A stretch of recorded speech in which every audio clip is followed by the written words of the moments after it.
3 അല്ലെങ്കിൽ 2 ഒന്നെങ്കിലും ഈ സദസ്സിലിരിക്കുന്ന 98% പേർക്കും വന്നിട്ടുണ്ട്. അള്ളാഹു തയ്യാറാകാൻ ഭാഗ്യം തരുമാറാകട്ടെ.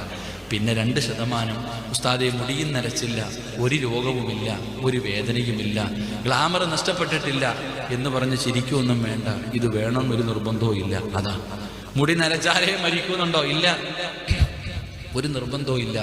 രാവിലെ ചിരിക്കുന്ന മുഖത്തോടെ ഇറങ്ങിപ്പോയി എത്രയോ പേര് പള്ളിപ്പറമ്പില. അള്ളാഹു പെട്ടെന്നുള്ള മരണങ്ങളെ തൊട്ട് കാത്തുരക്ഷിക്കുമാറാകട്ടെ. അള്ളാഹു പെട്ടെന്നുള്ള മരണങ്ങളെ തൊട്ട് കാത്തുരക്ഷിക്കുമാറാകട്ടെ. അപ്പൊ ഇൻഷാ അല്ലാഹ് ഇനി പറ, അസ്റായിലിനെ കാണണോ എന്ന് കൈവക്കിക്ക്. ആർക്കും മനസ്സില്ല, ഒരു പേടി. എന്റെ പ്രിയമുള്ളവരെ, അസ്റായിലിനെ കാണണമെങ്കിൽ നാളെ രാവിലെ വീട്ടിൽ നിന്ന് എഴുന്നേക്കണം. പെണ്ണുങ്ങളൊക്കെ കേട്ടോ, അസ്റായിലിനെ കാണാൻ ആഗ്രഹമുണ്ടെങ്കിൽ നാളെ രാവിലെ ഈ പള്ളിയുടെ മിനാരത്തിൽ നിന്ന് അസ്സലാത്തു ഖൈറും മിനൻ നൗം,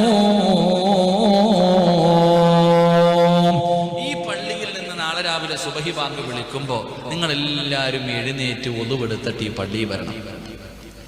നിങ്ങളെല്ലാവരും എഴുന്നേറ്റ് ഒളുവെടുത്ത് നല്ല വസ്ത്രമൊക്കെ ധരിച്ചിട്ട് ഈ പള്ളിയിലേക്ക് നാളെ സുബഹി നിസ്കരിക്കാൻ വേണ്ടി വരണം. ഇവിടെ വന്നിട്ട് ഈ പള്ളിയുടെ കവാടം അങ്ങോട്ട് കയറുമ്പോ, ഈ കാണുന്ന പള്ളിക്കകത്തേക്ക് ഇതിന്റെ വാതിലിലൂടെ അങ്ങോട്ട് കയറുമ്പോ, ഈ പള്ളിയുടെ കവാടത്തിന്റെ വലതുഭാഗത്ത് അസ്റായിൽ നിന്നെ കാത്തു നിൽക്കുന്നു എന്ന് നബി മുഹമ്മദ് മുസ്തഫ. പള്ളി നിസ്കരിക്കാൻ വരുന്ന മനുഷ്യനെ കാണുമ്പോ ചിരിക്കുന്ന മുഖത്തോടെ അസ്റായിൽ കയ്യിൽ പിടിച്ചിട്ട് മുസാഫഹത്ത് ചെയ്യും. മുസാഫഹത്ത് ചെയ്തിട്ട് പറയും, നിലനിർത്തിയ എന്നെ ഇതുപോലെ കാണാം. ഈ നിസ്കാരം നീ മരിക്കുന്നത് വരെ നിലനിർത്തിയ എന്നെ ഇതുപോലെ കാണാം, ഇല്ലെങ്കിൽ പോക്ക. ഈ പള്ളിയുടെ കവാടത്തിൽ നിന്ന് അസ്റായിൽ ഉണർത്തുന്നുണ്ടെന്ന് നബി മുഹമ്മദ് മുസ്തഫ. അള്ളാഹു നമുക്ക് കാണാൻ ഭാഗ്യം തരുമാറാകട്ടെ. പക്ഷെ എല്ലാ ദിവസവും കയറുന്നുണ്ട്. കാണാൻ പറ്റാത്തത് നമ്മുടെ പോരായ്മ, കാണാൻ പറ്റാത്തത് നമ്മുടെ പോരായ്മ. എന്തായാലും ഒരു ദിവസം കാണും. അള്ളാഹു കാണാൻ ഭാഗ്യം തരുമാറാകട്ടെ, നല്ല നിലയിൽ കാണാൻ ഭാഗ്യം തരുമാറാകട്ടെ. അതുകൊണ്ട് എൻ്റെ പ്രിയമുള്ള സഹോദരങ്ങളെ, ഈ നാട്ടിൽ മലക്കുകൾക്ക് പരിചയമുള്ള 2ാമത്തെ വീട് ഇരിക്കൂല്ലേ? ഒരു വീട് കൂടെ പറയാം. എന്തായാലും ഇരുന്നില്ലേ? ഇരിക്കുവോ? ഹാപ്പി ഒന്ന് കൈപൊക്കിക്ക്. കേൾക്കണമെന്ന് ആഗ്രഹമുള്ള ഒരു കൈപൊക്ക്. ഇൻഷാ അല്ലാഹ് പൈസ ചോദിക്കുമ്പോഴും ഈ ആത്മാർത്ഥത കാണിക്കണം. 2 ബക്കറ്റ് പിരിഞ്ഞ സമയമായോ?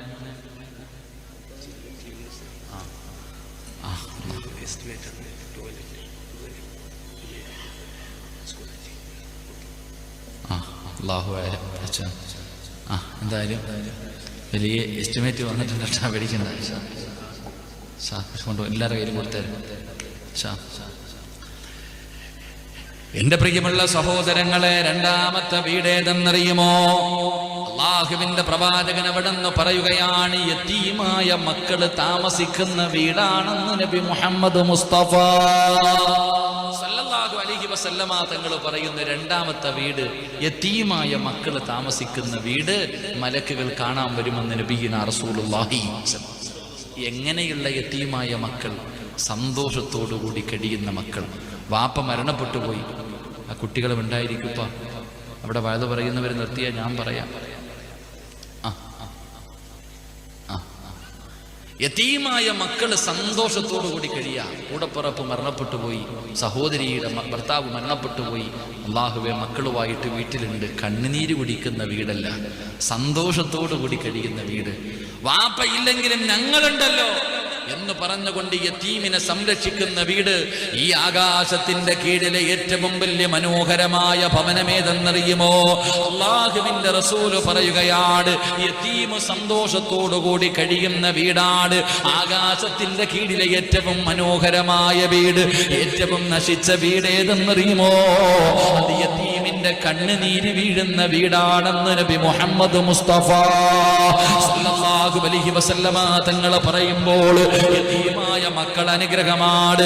എന്റെ പ്രിയമുള്ളവരെ, യതീമായ മക്കൾക്ക് ഒന്നിനും കുറവ് വരുത്തരുത്. ഒരു പടച്ചവൻ അവർക്ക് ആവശ്യമുള്ളത് കൊടുക്കണേ.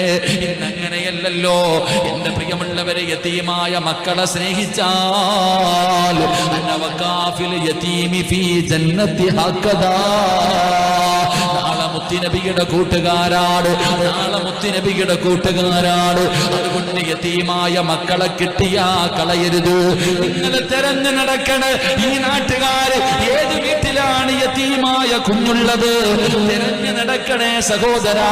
അവര് നിന്നെ തേടി വരേണ്ടവരല്ല, യതീം നിന്നെ തേടി വരേണ്ടവനല്ല. നീയാണ് ആവശ്യക്കാര്, നീയാണ് ആവശ്യക്കാര്.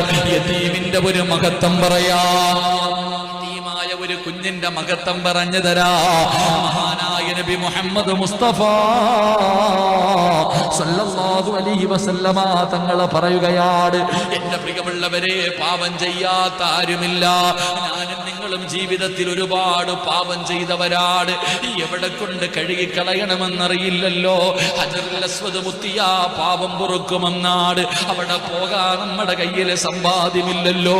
ഉസ്താദേ, പാപം ഏത് നദിയിൽ കൊണ്ട് കഴുകിയാലാണ് കഴുകിക്കളയാൻ പറ്റുന്നത്? നിങ്ങളുടെ പാപം പൊറുക്കാനുള്ള ഒരു എളുപ്പ വഴി ഞാൻ പറഞ്ഞു തരാ. നിങ്ങളെ പാപം പൊറുക്കാനുള്ള ഒരു എളുപ്പ വഴി പറയട്ടെ. യതീമായ ഒരു കുഞ്ഞിനെ കണ്ടാൽ, യതീമായ ഒരു കുഞ്ഞിനെ കണ്ടാൽ സ്നേഹത്തോടെ അടുത്തു പിടിച്ചു നിർത്തി ഫോട്ടോ എടുക്കരുത്. ആൾക്കാർ കാണാനല്ല, അള്ളാഹുവിന്റെ തൃപ്തി മാത്രം കരുതിയിട്ട് യതീമായ ഒരു കുഞ്ഞിനെ ചാരത്തേക്ക് പിടിച്ചു നിർത്തിയിട്ട്, മോനെ ഞങ്ങളൊക്കെ ഉണ്ടല്ലോടാ, എന്റെ പൊന്നുമോനെ കരയണ്ട എന്ന് പറഞ്ഞുകൊണ്ട് ആ കുഞ്ഞിന്റെ തലയില് നിന്റെ കൈകൊണ്ട് തലോടിയാൽ യതീമായ മക്കളെ കിട്ടിയ കയ്യില് തലയില് കൈവച്ചിട്ട് തടകണേ. തലയില് കൈവച്ചിട്ട് നെഞ്ചത്തടിച്ചിട്ട് കാര്യമില്ല. എന്റെ പ്രിയമുള്ളവരെ,